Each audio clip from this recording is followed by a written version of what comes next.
저희는 계속해서 예수님을 만난 사람들 시리즈로 함께 말씀을 살펴보고 있습니다. 특별히 오늘 7번째 시간으로 예수님을 만난 벳세다 맹인이라는 사람에 대해서 살펴보는 시간을 갖도록 하겠습니다. 예수님은 어느 곳에 가든지 또 예수님의 사역과 또 예수님께서 베풀어 주신 기적을 통해서 참 많은 사람들이 주위에 모여들기 시작하였습니다. 어느 곳에 가든지 예수님이 어떠한 분인지 알기 때문에 많은 군중들이 예수님을 보려고 또 예수님을 만나려고 노력하는 것을 보게 되죠. 오늘 말씀을 보니까 예수님을 향해서 또 많은 사람들이 한 앞을 보지 못하는 한 맹인을 데리고 오게 됩니다. 여기 보니까 이 벳세다라는 지역이 나옵니다. 이 벳세다 지역은 이 고기잡이의 집이라는 그 이름을 갖고 있는 갈릴리 호수의 북동쪽에 위치한 아주 작은 어촌 마을입니다. 이 어촌 마을을 예수님께서 이 벳세다 지역을 방문하게 되신 거죠. 이 벳세다 지역은 예수님의 제자 중에 베드로와 또 안드레와 빌립이 살았던 고향이기도 합니다. 자, 그곳에 도착하자마자 또 사람들이 맹인 한 사람을 데리고 와서 예수님, 이 사람이 앞을 보지 못하는데 예수님께서 손을 얹어 기도해 주시면 분명히 나을 줄 믿고 예수님께서 빨리 고쳐주시면 좋겠습니다라고 부탁을 합니다. 자, 예수님께서는 우리 지난 주일날 함께 나누었듯이 기 먹고 말 더듬는 사람을 따로 불러서 그를 고쳐주셨듯이 오늘 나오는 이 맹인도 예수님께서 그를 마을 밖으로 인도하셔서 그에게 손을 얹고 고쳐주시는 내용이 나옵니다. 자, 그런데 예수님께서 한 번 안수 기도해 주셨는데 눈이 오픈되었는데 이 정확하게 앞에 사물을 잘 보지 못했습니다.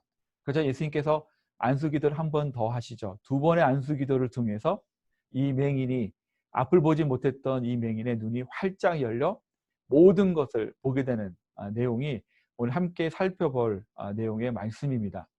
저는 이 짧은 구절들을 통해서 예수님은 이 맹인에게 어떠한 분이셨는가, 또 이 말씀을 통해서 예수님은 우리에게 어떠한 분으로 다가오시는가, 이 세 가지의 예수님의 모습을 살펴보는 시간을 갖도록 하겠습니다. 자, 첫 번째, 우리 예수님은 어떠한 분이신가? 예수님은 우리의 손을 붙잡아 주시는 분입니다. 우리의 손을 붙잡아 주세요.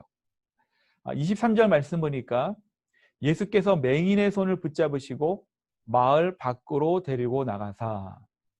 자, 여기 보면 앞을 보지 못하는 사람이기 때문에 예수님께서 혼자 이렇게 이동하시는 것이 아니라 그의 손을 붙잡고 마을 밖으로 이동을 하십니다.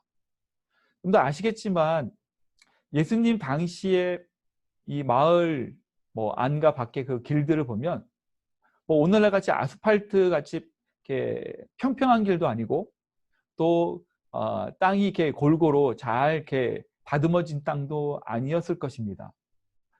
분명히 길은 울퉁불퉁한 길들이 많이 있었을 것이고 또 그 길에는 돌들도 크고 작은 돌들도 많이 있어서 이 앞을 보지 못하는 사람의 입장에서는 누군가 도와주지 않으면, 누군가 손을 붙잡지 않으면 넘어질 수밖에 없는 그런 상황이었습니다. 그런데 예수님께서는 아주 작은 것까지도 또 세심하게 살펴주시는 모습을 보여주고 있습니다. 그의 손을 붙잡고 넘어지지 않도록 안전한 곳으로 이동하셨다는 것이죠. 저는 이 모습을 이렇게 상상하면서 아마 여러분도 한번 상상해 보세요.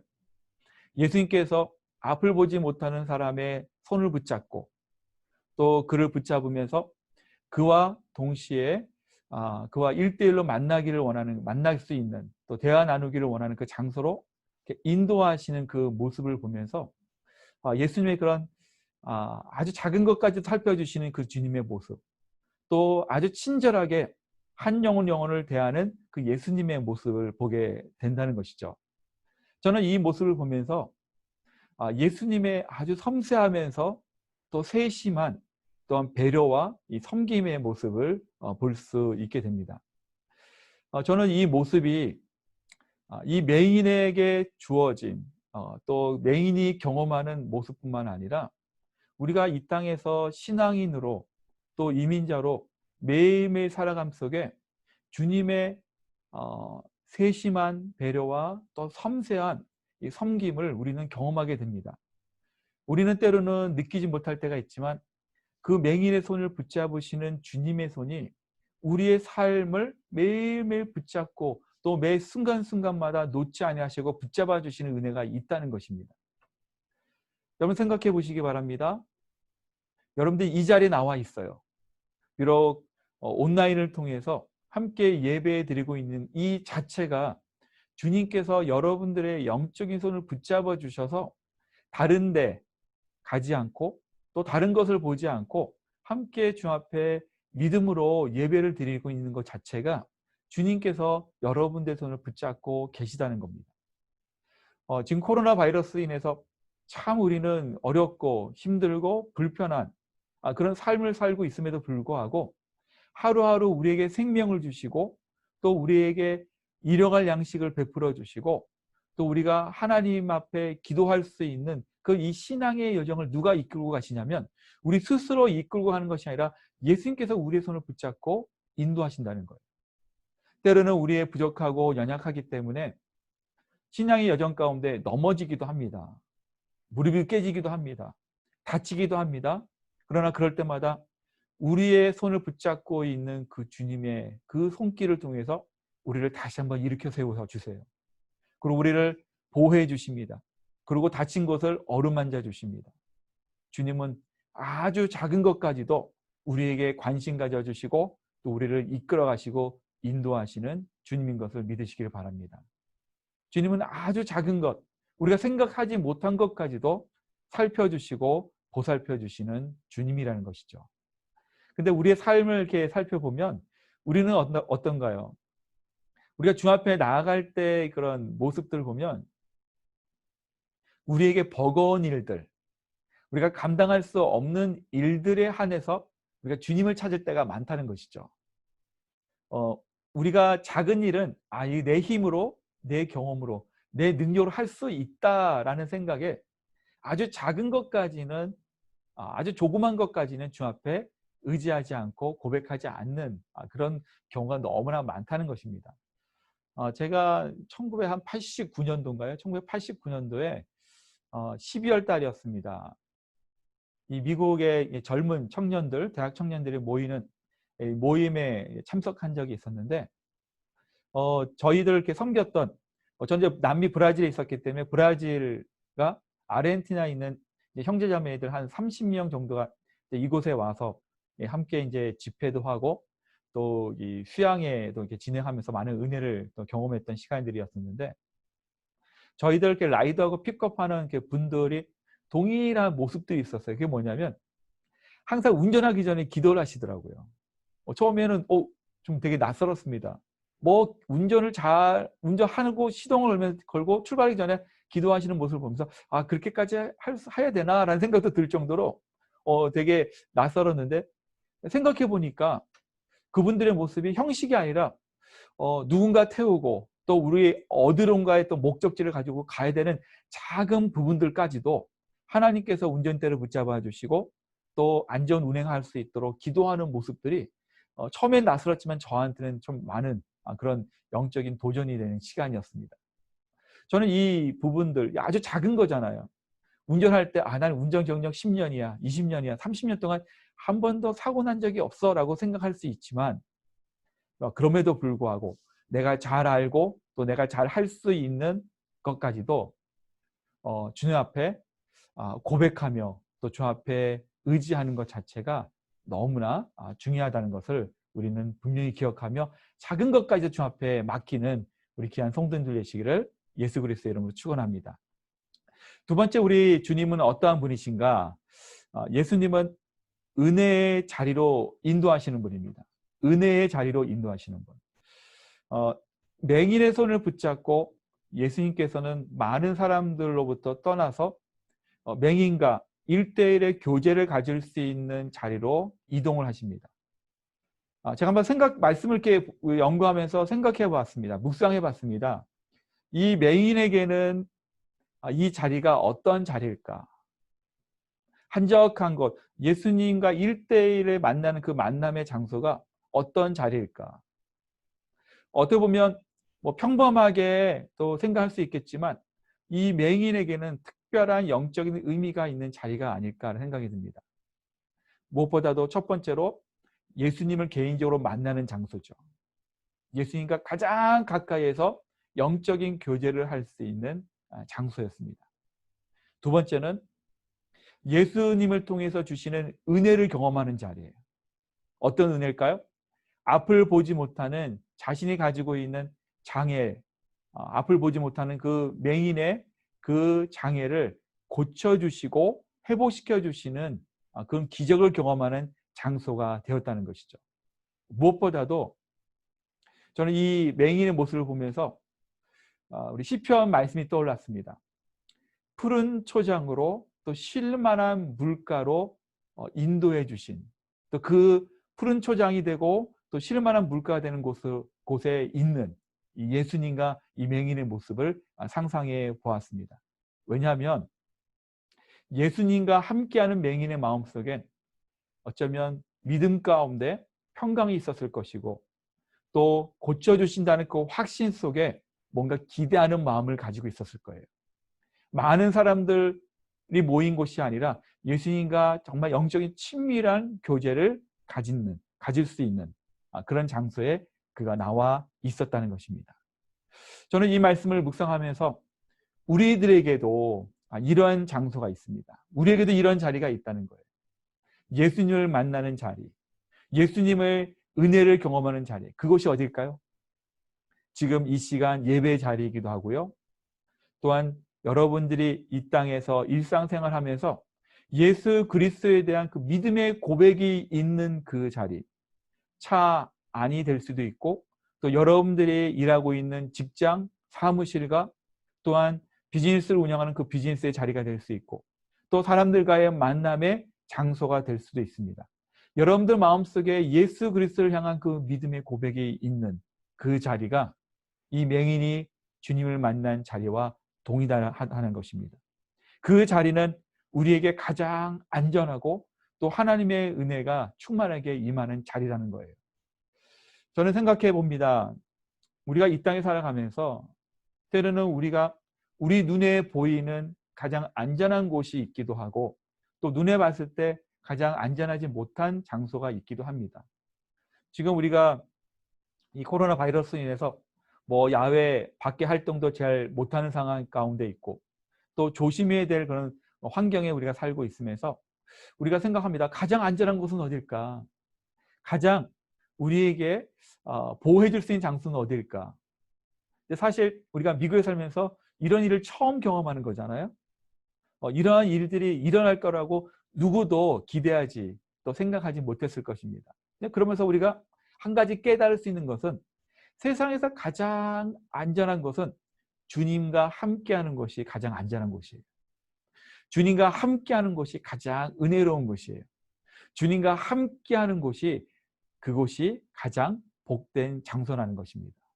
때로는 우리가 인생의 이 땅에 살아가면서 낭떠러지에 이렇게 매달려 있는 그런 상황들이 있어요. 낭떠러지에 매달려서 지푸라기 하나 붙잡고 있는 그거를 놓으면 죽을 수밖에 없는 그런 어렵고 힘든 상황이 우리 삶 가운데 펼쳐질 수 있다는 것이죠. 자, 그런데 그 낭떠러지에 매달려 있는 상황일지라도 그곳에 계신 주님께서 우리의 손을 붙잡고 계시면 그 자리가 가장 안전한 자리라는 거예요.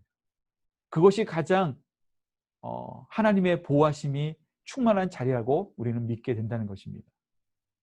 우리가 살면서 좋을 때도 있고 나쁠 때도 있습니다. 또 힘들 때도 있고 어려울 때가 있어요. 어떨 때는 우리가 어두운 터널을 지나가는 앞이 캄캄한 그런 시간들을 보낼 때가 얼마나 많이 있는지 몰라요. 자, 그런데 그 어두운 터널을 우리가 잘 보이지 않는 곳에 우리가 조심스럽게 걸어갈 때 우리의 손을 잡고 계신 그 주님의 손길을 통해서 우리가 걸어간다면 그곳이 가장 복된 곳이고 가장 소망이 있는 곳이라는 것을 여러분 믿으시기를 주님의 이름으로 축원합니다. 하나님께서 말씀 가운데 우리에게 이야기해 주시는 푸른 초장과 쉴만한 물가는 눈에 보이는 곳이 아니라 눈에 보이지 않지만 주님께서 함께 계신 곳이 쉴만한 물가요. 또한 우리에게 허락하신 푸른 초장이라는 것을 믿으시기를 예수 그리스도의 이름으로 축원합니다. 자, 세 번째, 우리 예수님은 어떠한 분이신가? 믿음의 성장의 과정으로 이끌어 가시는 분이에요. 믿음의, 우리가 허락하신 그 믿음의 성장의 과정으로 인도하시는 분입니다. 자, 이 본문의 말씀을 보면 예수님이 안수 기도를 첫 번째 하신 후에 이 맹인에게 묻습니다. 무엇이 보이느냐? 지금 너에게 보이는 것이 무엇이냐라고 예수님께서 말씀하시죠. 자, 그때 이 맹인이 뭐라고 얘기하냐면 사람들이 보이는 것 같습니다. 나무 같은 것들이 걸어가는 것 같습니다라고 이야기합니다. 아주 희미하게 보이는 거죠. 희미하게, 완벽하게 보이는 게 아니에요. 사람 같기도 하고 나무 같은 것들이 막 이렇게 왔다 갔다 하는 것, 그러니까 정확하게 보지 못하는 거죠. 자, 그런데 예수님께서 그 이야기를 듣고 다시 안수 기도를 해주십니다. 자, 그제야 그가 희미하게 보였던 앞부분에 앞에 보였던 사물들이 이제는 정확하게 아주 분명하고 확실하게 보이는 거예요. 자, 예수님께서 이 말씀 속에서 우리가 특이한 점 하나를 살펴볼 수 있어요. 예수님은 왜 한 번의 안수 기도를 통해서 이 맹인을 고치지 못하셨을까? 여러분 궁금하지 않으십니까? 왜 두 번까지 안수 기도를 하셨을까? 예수님의 능력이 모자라서 그런가? 아니면 예수님이 너무나 피곤하시고 지치셔서 감당이 안 돼서 두 번만 할 수밖에 없었는가? 우리는 생각해 보게 될 것입니다. 많은 사람들이 이렇게 추측합니다. 맹인의 믿음이, 주님에 대한 믿음이 확실하지 않았기 때문에 예수님께서 두 번의 안수 기도를 하셨다라고 또 해석하는 분들이 있어요. 근데 분명한 것은, 우리가 분명히 알아야 되고 확실하게 알아야 될 것은, 예수님께서 능력이 부족했기 때문에 안수 기도를 두 번씩이나 해서 이 맹인을 고치신 것은 절대 아니라는 거예요. 예수님은 자신의 능력을 컨트롤할 수 있는, 조절할 수 있는 능력의 주님이십니다. 그리고 주님께서 모든 사역들을 펼쳐나가실 때 기적을 베푸시고 그 다음에 사역을 펼쳐나가시고 또한 말씀을 가르칠 때마다 그 모든 것들은 예수님의 영적인 의도와 의미를 가지고 있다는 거예요. 자, 그러면서 우리가 한 가지 알 수 있는 것은 이 모든 예수님의 사역을 누가 지켜보고 있습니까? 많은 군중들이 보고 있고 또 예수님을 비판하는 많은 율법학자들이 보고 있고 또한 가장 가까이에서 지켜보는 무리들이 있어요. 그들은 예수님의 제자들입니다. 예수님의 제자들이 예수님의 사역과 또 모든 그런 티칭들을 보면서 직접적으로 간접적으로 배움의 장이 되었다는 것이죠. 배우게 된다는 것이죠. 그것을 알고 있었던 예수님은 맹인의 첫 번째 안수기도와 두 번째 안수기도를 통해서 그들의 믿음의 현재의 모습을 아주 신랄하게 보여주고 있고 그들에게 각성할 수 있는 기회를 주신다는 것입니다. 자, 말씀을 계속 보면 예수님께서 한 번에 첫 번째 안수기도를 했을 때 희미하게 보였습니다. 마치 이 당시에 예수님의 제자들의 모습이 그런 희미한 믿음을 가지고 있었다는 거예요. 예수님과 함께 다니면서 예수님의 말씀을 듣고 하나님 나라에 대한 복음을 듣고 또 많은 그런 기적과 이적을 경험함에도 불구하고 그들은 예수님에 대해서 아주 확실한 믿음을 아직 갖지는 못했습니다. 믿음은 있었습니다. 예수님을 믿고는 있었습니다. 그러나 그분이 정확하게 구원자, 메시아로 오신 것에 대한 확신을 갖지 못했다는 거예요. 자, 오늘 이 마가복음을 이렇게 살펴보면 이 8장 22절에서 26절까지 이 전후의 이 내용들을 보면 어떤 내용들이냐면 예수님께서 맹인을 만나기 전에는 예수님의 아주 놀라운 기적의 이야기가 나타납니다. 그리고 이 맹인을 고치고 난 다음에 제자들과 대화를 나누죠. 그러면서 뭐라고 하냐면 사람들이 나를 누구라 여기느냐, 또한 너희들 나를 어떻게 생각하느냐라고 예수님께서 물어보세요. 그때 베드로가 뭐라고 하냐면 주는 그리스도십니다, 구원자십니다라고 고백합니다. 자, 그때 예수님께서 또 뭐라고 말씀하냐면 그때 장차 예수님께서 가셔야 될 십자가의 고난의 길, 십자가의 죽음, 다시 살아나셔서 부활하실 그 부활의 역사에 대해서 말씀하세요. 자, 그때 베드로와 제자들이 어떻게 반응합니까? 말려요. 예수님 어떻게 고난의 길을 가십니까? 그 길 가면 안 됩니다. 예수님 어떻게 지금 죽으시려고 합니까? 죽으시면 안 됩니다. 말립니다. 자, 이 내용들을 통해서 왜 마가복음은 이 내용 속의 중간에 이 맹인의 사건을 집어넣었을까? 의도가 있다는 것이죠. 예수님이 가지고 있는 의도가 있었어요. 그것은 맹인의 사건을 통해서 제자들에게 가르치려 하는 영적인 교훈이 있어요. 그것은 무엇이냐면 너희들은 아직도 나에 대해서 확실히 알지 못한다는 것을 말씀해 주고 있는 거예요. 희미한 믿음을 가지고 있는 거예요. 나를 알고 있지만 확실히 알지 못한다는 것을 말씀해 주고 있어요. 자, 그러면서 두 번째 예수님께서 이 맹인의 안수기도를 통해서 완전히 밝히 보이는 그런 은혜를 주시죠. 그것은 무엇이냐면 이것을 상징하는 것이 있어요. 지금은 제자들이 우둔하고 또 그들의 눈이 희미하게 열려 있어서 알지 못하지만 예수님께서 십자가에서 죽으시고 부활하시는 그 사건을 통해서 그들이 부활의 사건을 경험함을 통해서 그들의 눈이 밝아진다는 거예요. 그리고 사도행전 1장과 2장에 나타난 오순절 다락방에 임하는 성령의 임재를 통해서 그들의 눈이 활짝 열린다는 거예요. 그러면서 베드로가 3,000명에게 또 수천 명의 사람들에게 복음을 증거하죠. 그리고 그들이 믿음의 확신을 갖고 죽음과 고난과 고통까지도 이겨내는 그런 제자의 온전한 삶을 살게 되는 것을 우리가 너무나 잘 알게 됩니다. 자, 이것을 통해서 우리에게 주시는 은혜도, 우리에게 주시는 영적인 교훈도 동일한 것입니다. 저와 여러분, 우리의 믿음은 어떤 믿음입니까? 눈앞에만 보이는 희미한 믿음을 가지고 있습니까? 저 멀리 주님의 그 뜻을 깨달을 수 있는 그런 깊은, 더 멀리 볼 수 있는, 또 높이 볼 수 있는, 밝히 볼 수 있는 믿음을 가지고 있습니까?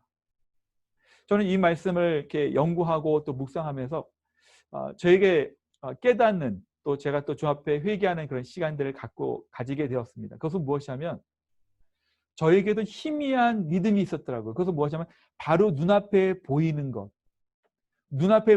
현실에 대해 너무나 매여 있었던 저의 모습을 발견하게 됩니다. 제자들의 모습도 그랬어요. 서로 누가 크냐? 예수님께서 이 땅에 구원자로 오신 그 구원자의 개념 자체가 지금 현실에 필요한 것들을 채우기 위해서 그들은 예수님을 쫓아다녔습니다.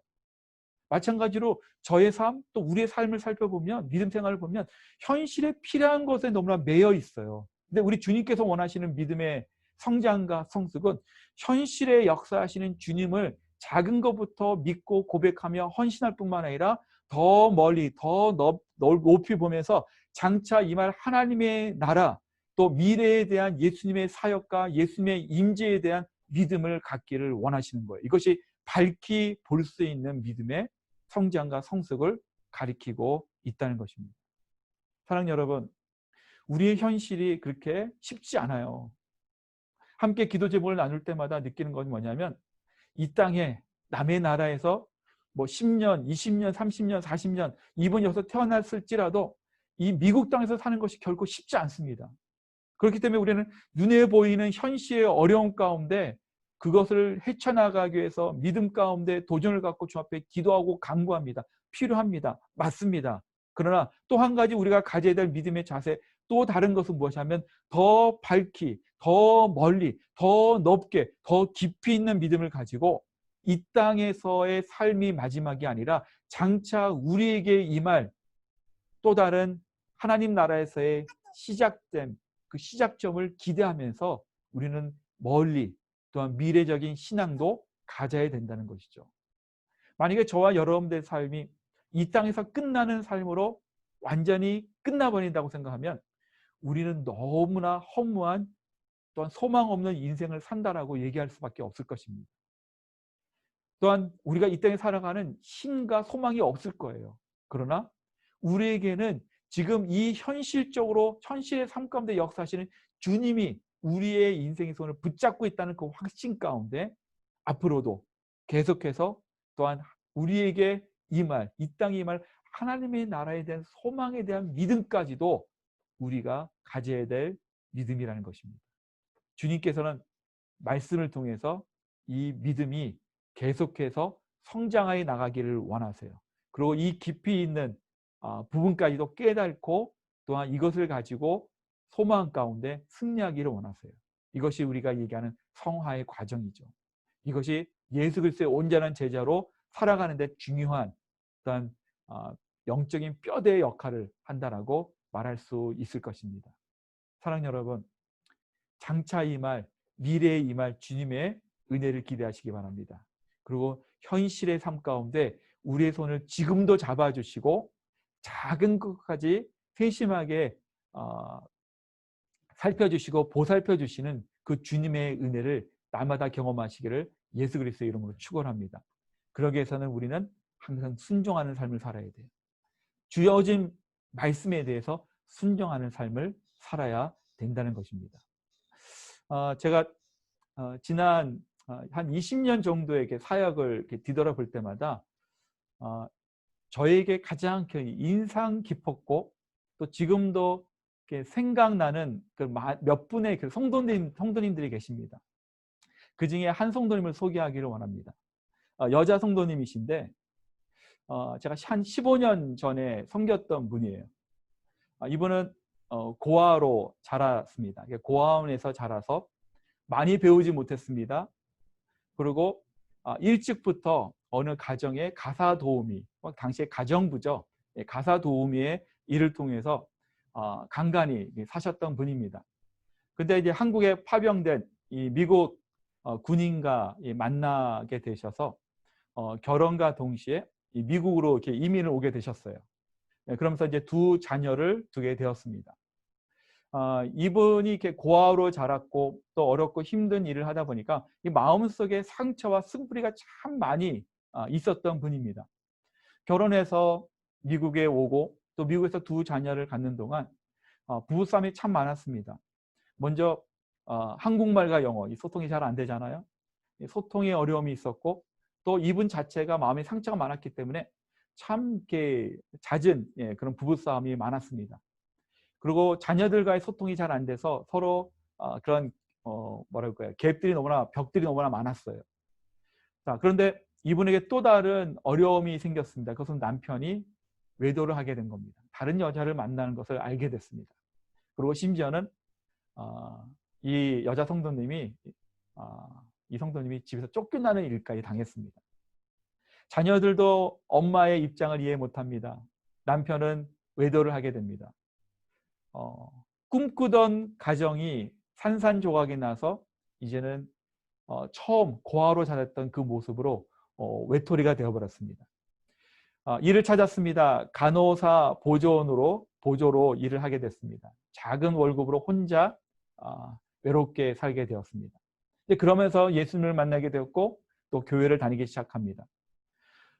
나름대로 최선을 다해서 신앙생활을 하고 또 믿음의 성장을 위해서 나름대로 최선을 다하지만 어려움도 있었고 넘어지기도 하고 그럴 때마다 다시 이렇게 세워주시는 하나님의 주님의 그런 은혜를 경험하게 됩니다.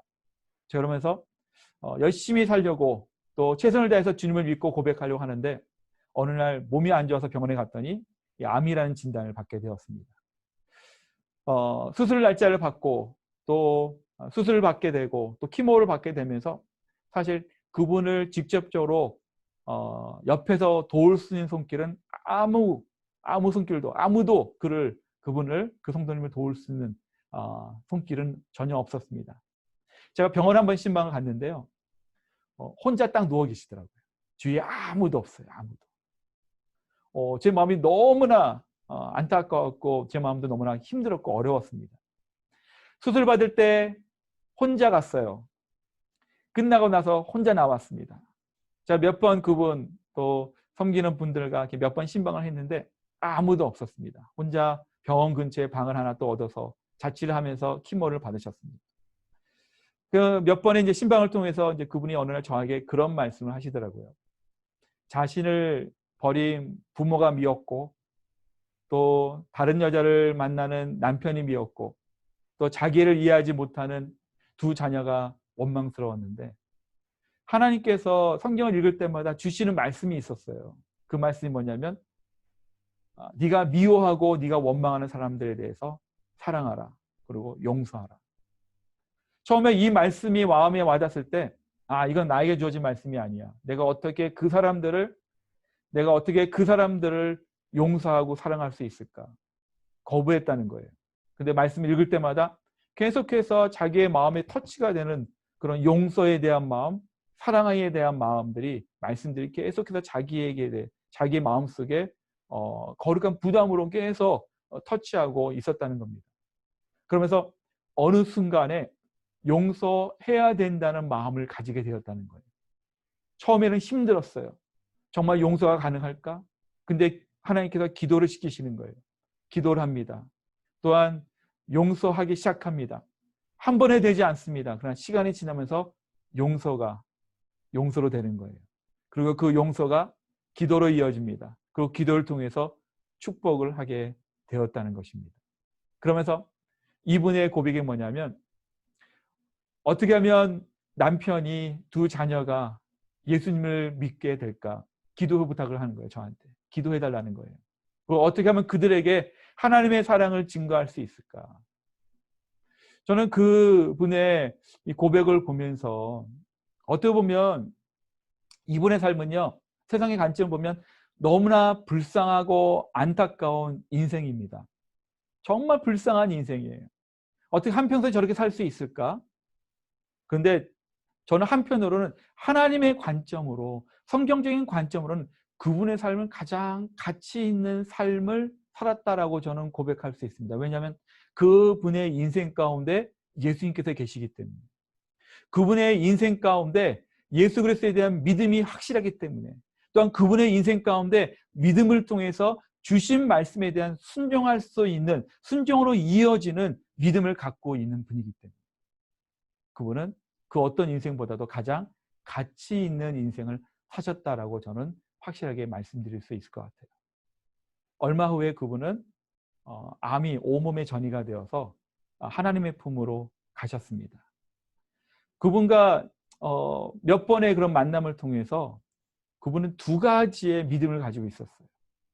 지금 나와 함께 하시는 예수 그리스도에 대한 믿음, 또한 이 땅의 삶이 마지막이 아니라 나를 향한 두 번째 그 은혜, 그것은 하나님의 나라에 대한 소망하는 그런 믿음을 가지고 있었어요. 예수님께서 나의 손을 붙잡아 주시고 또 예수님께서 예배하신 하나님 나라에 대한 소망을 갖고 있으니까 지금 이 시간 내가 손해보는 것 같고 내가 정말 누군가에게 짓밟힌 인생같이 보일지라도 그는 다시 일어날 수 있었고, 소망 가운데 오히려 자신에게 상처를 주고 또한 자신의 마음을 아프게 했던 사람들을 위해서 축복하며 기도하는 가장 가치 있는 인생을 살게 되었다는 것입니다. 사랑하는 여러분, 오늘 이 말씀을 통해서 저는 세 가지의 영적인 교훈을 주셨어요. 주님은 어떤 분이시라고요? 우리의 손을 붙잡아 주시는데 끝까지 붙잡아 주세요. 끝까지 붙잡아 주세요. 주님의 손은 결코 놓지 않습니다. 우리가 놓을 수는 있을 거예요. 그러나 주님은 한번 선택한 하나님의 자녀에 대해서는 결코 놓지 않으신다는 것을 여러분 믿으시길 바랍니다. 그 주님 앞에 작은 것부터 여러분들의 믿음의 순종을 시작하시기 바랍니다. 두 번째 우리에게 주시는 영적인 교훈은, 예수님은 우리의 손을 이끌고 가장 은혜로운 곳으로, 가장 영적인 축복이 있는 곳으로 이끌어 가시는 거예요. 이끌어 가시는 거예요. 우리가 오늘 찬양 가사 중에 그런 내용이 있지 않았습니까? 우리를 정금같이 단련시키는 거잖아요. 그것은 무엇이냐면 하나님께서 예비하신 그런 놀라운 축복을 담을 수 있는 깨끗한 정결한 그릇으로 만들어주시기 위해서 때로는 우리를 고난 가운데 또한 역경 가운데 두시기도 합니다. 그러나 그곳에 함께 하세요. 감당할 수 있도록 은혜를 주세요. 감당할 수 있는 믿음을 허락해 주신다는 거예요. 우리가 지금 있는 이 자리가 가장 은혜로운 자리라는 것을 믿으시기 바랍니다. 마지막 세 번째는 무엇입니까? 우리의 믿음이 지금 이 자리에서부터 우리의 앞으로 펼쳐질 그 미래에 대한 그런 확신, 주님께서 우리에게 펼쳐질 그 하나님의 나라를 통한 축복, 이러한 믿음의 높고 더 멀리 볼 수 있는 믿음의 안목과 또한 믿음의 성장을 우리 하나님께서 인도해 주신다는 것입니다. 사랑하는 여러분, 말씀을 마치기를 원합니다. 이 맹인을 만나주신 주님은 역사적인 주님이셨고 그 당시에 역사하셨던 그 주님은 지금 이 시간 동일하게 우리의 삶 가운데 역사하시는 주님이세요. 그 주님을 바라보시기 바랍니다. 그 주님께서 붙잡고 계신 그 주님의 영적인 손길을 경험하시기 바랍니다. 매일매일 삶이 고달프고 힘들지라도 그 가운데 역사하시는 하나님의 참된 위로와 평강이 우리 가운데 충만하게 부어질 줄 믿습니다. 우리 이 말씀을 통해서 다시 한번 주님 앞에 나아가는 믿음의 거룩한 성도님 되시기를 예수 그리스도의 이름으로 축원합니다.